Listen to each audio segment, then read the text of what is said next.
And hello again from Fox News in Washington. Today from the White House. We're on the president's patio just outside the Oval Office. President Trump, you've agreed to answer all manner of questions, no subject off limits. Thank you, and welcome back to Fox News Sunday. Thank you very much.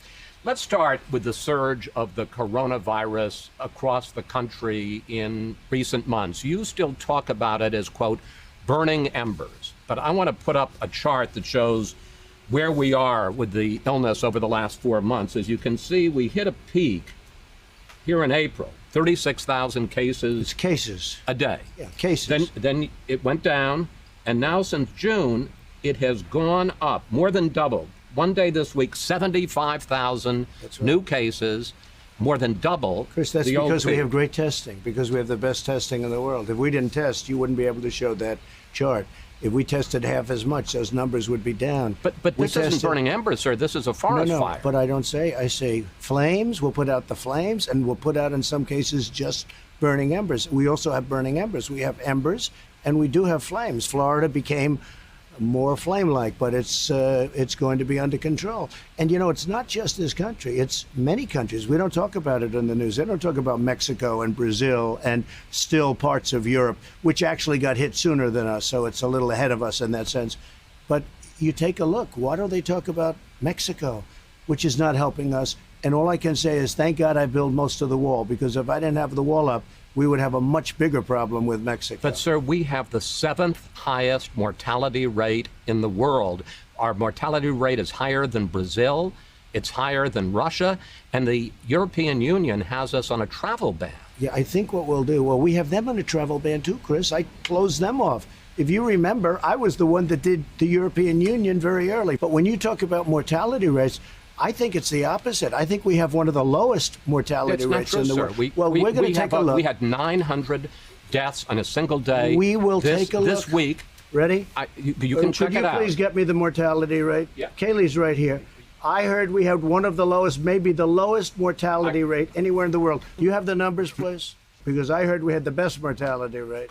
The case rate of similarly situated countries, as Dr. Burks points out, and this is Number one low mortality rate. I hope you show the scenario, because it shows what fake news is all about. Okay, go I don't ahead. think I'm fake news, but Okay. we'll put we'll put our stats on. You said we had the worst mortality rate in the world, and we have the best. All right, it's a little complicated, but bear with us. We went with numbers from Johns Hopkins University, which charted the mortality rate for 20 countries hit by the virus. The U.S. ranked 7th, better than the United Kingdom, but worse than Brazil and Russia. The White House went with this chart from the European CDC, which shows Italy and Spain doing worse, but countries like Brazil and South Korea doing better. Other countries doing better, like Russia, aren't included in the White House chart. California, locking down again. Florida, deadliest day of the entire pandemic.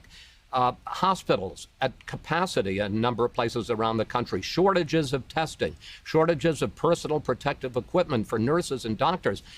A lot of people say this is because we don't have a national plan. You talk about states. We don't have a national plan. Do you take responsibility for that? Look, I take responsibility always for everything, because it's ultimately my job too. I have to get everybody in line. Some governors have done well, some governors have done poorly. They're supposed to have supplies. They didn't have. I supplied everybody. Now we have somewhat of a surge in certain areas, and in other areas we're doing great. But we have a surge in certain areas. But you don't hear people complaining about ventilators. We've got all the ventilators we can use. We're supplying them to other countries. We go out into parking lots and everything. Everybody gets a test. We find if we did half the testing, with all of that being said, I'm glad we did it. This is the right way to do it. I'm glad we did what we're doing. But we have more tests by far than any country in the world. But, sir, testing is up 37%. Well, that's good. I understand. Cases are up 194%. It isn't just the testing has gone up, it's that the virus has spread. The positivity rate has increased. The virus is worse than it was. Many of those cases are young people that would heal in a day. They have the sniffles, and we put it down as a test. Many of them, don't forget, I guess it's like 99.7%. People are going to get better, and in many cases, they're going to get better very quickly. We go out and we look, and then on the news, look, if you go back to the news, all of even your wonderful competitors, you'll see cases are up.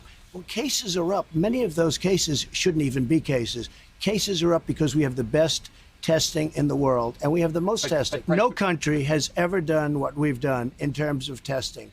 We are the envy of the world, they call, and they say the most incredible job anybody's done is our job on testing, because we're going to very shortly be up to 50 million tests. You look at other countries, they don't even do tests. They do tests if somebody walks into the hospital, they're sick.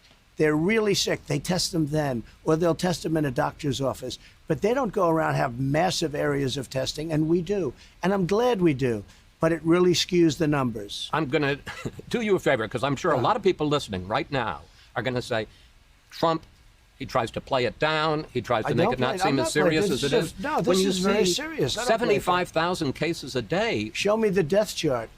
Well, I don't have the death chart here, but I can tell you the death chart is 1,000 cases a day. Excuse me. It's all too much. It shouldn't be one case. It came from China. They should have never let it escape. They should have never let it out. But it is what it is.